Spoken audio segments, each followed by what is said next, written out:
Shalom dan selamat pagi. Perkenalkan, nama saya Fimulia Tamuina. Di sini kami akan mempresentasikan hasil diskusi kami, yaitu tentang perlindungan alam untuk masa depan yang lebih baik. Di sini saya akan menjelaskan tentang perlindungan alam untuk masa depan yang lebih baik. Materi yang pertama, pengenalan tentang perlindungan alam. Perlindungan alam adalah upaya yang dilakukan untuk menjaga dan melestarikan lingkungan alam, termasuk semua sumber daya alam ada keanekaragaman hayati yang ada di dalamnya. Tujuannya adalah untuk memastikan bahwa alam dan semua komponennya dapat terus berfungsi dengan baik dan seimbang serta dapat dinikmati oleh generasi sekarang dan yang akan datang. Perlindungan alam biasanya dilakukan dengan berbagai cara. Yang pertama itu, konservasi ini melibatkan pelindungan dan pemeliharaan spesies tertentu dan habitat mereka, misalnya pembuatan cagar alam atau taman nasional. Lalu yang kedua, pengelolaan sumber daya alam. Ini melibatkan penggunaan sumber daya alam secara bertanggung jawab dan berkelanjutan, seperti pengelolaan hutan, perikanan, dan sumber daya air. 3. Pendidikan lingkungan, melibatkan peningkatan kesadaran dan pemahaman masyarakat tentang pentingnya perlindungan alam dan bagaimana mereka dapat berkontribusi. Lalu yang keempat ini, hukum dan kebijakan, melibatkan penerapan hukum dan kebijakan hukum yang dirancang untuk melindungi alam, seperti hukum yang melarang pembakaran air liar ataupun pemburuan hewan yang dilindungi. Yang kedua, dampak negatif aktivitas manusia terhadap alam.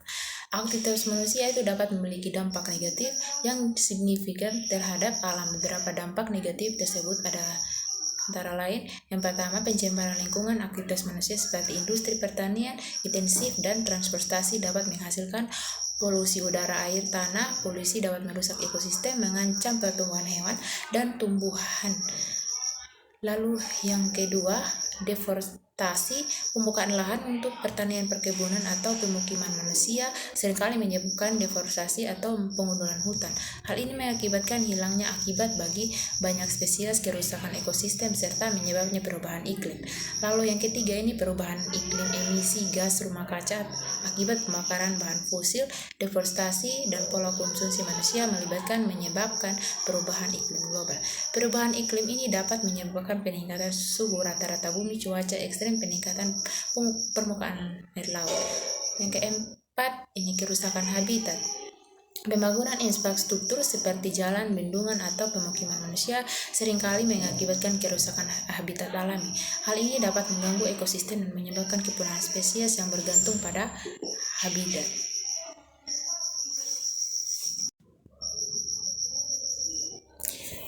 Yang bagian yang ketiga, pentingnya keanekaragaman hayati.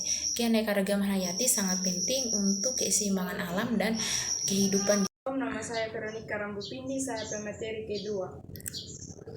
Masuk dalam materi yang kelima, peran individu dalam perlindungan alam. Yang pertama, penggunaan energi yang efisien, menghemat energi di rumah dan di tempat kerja bisa menjadi langkah awal yang baik. Ini bisa dilakukan dengan cara sederhana seperti mematikan lampu dan peralatan elektronik saat tidak menggunakan peralatan hemat energi, dan manfaatnya cahaya sebanyak mungkin. Yang kedua, transportasi rumah lingkungan, menggunakan transportasi publik, bersepeda, berjalan kaki, atau berbagai kendaraan dapat mengurangi emisi karbon. Yang ketiga, konsumsi yang bertanggung jawab, untuk membeli produk yang ramah lingkungan dalam mendukung perusahaan. Yang keempat, pendidikan dan kesadaran, meningkatkan kesadaran tentang isu-isu lingkungan dan berbagai pengetahuan dengan orang lain. Yang kedua, peran pemerintah dan lembaga internasional. Peran pemerintah memiliki peran penting dalam mengatur dan mengelola suatu negara. Yang pertama, pembuatan kebijakan. Pemerintah bertanggung jawab untuk merumuskan kebijakan dan undang-undang yang mengatur berbagai aspek kehidupan masyarakat. Yang kedua, penyediaan layanan publik. Pemerintah juga bertugas menyediakan layanan publik kepada masyarakat. Yang ketiga, regulator. Pemerintah berperan sebagai regulator untuk mengawasi dan mengendalikan berbagai sektor. Yang ketiga, Studi tentang keberhasilan. Perlindungan alam, berbagai upaya telah dilakukan menjaga keberhasilan alam. Yang pertama, pendidikan dan kesadaran masyarakat dilakukan oleh masyarakat untuk meningkatkan pemahaman dan kepedulian terhadap pentingnya alam. Yang kedua, pengelolaan habitat. Upaya yang dilakukan untuk mempertahankan dan mengelola terhadap lingkungan. Yang ketujuh, harapan untuk masa depan terhadap lingkungan. Ada beberapa tahapan untuk masa depan terhadap lingkungan sekitar. Yang pertama, pengelolaan air yang berkelanjutan. Air merupakan sumber daya alam yang sangat penting dan harapannya adalah upaya untuk menjaga kualitas air, mengurangi polusi air, dan meningkatkan dan efisiensi penggunaan air.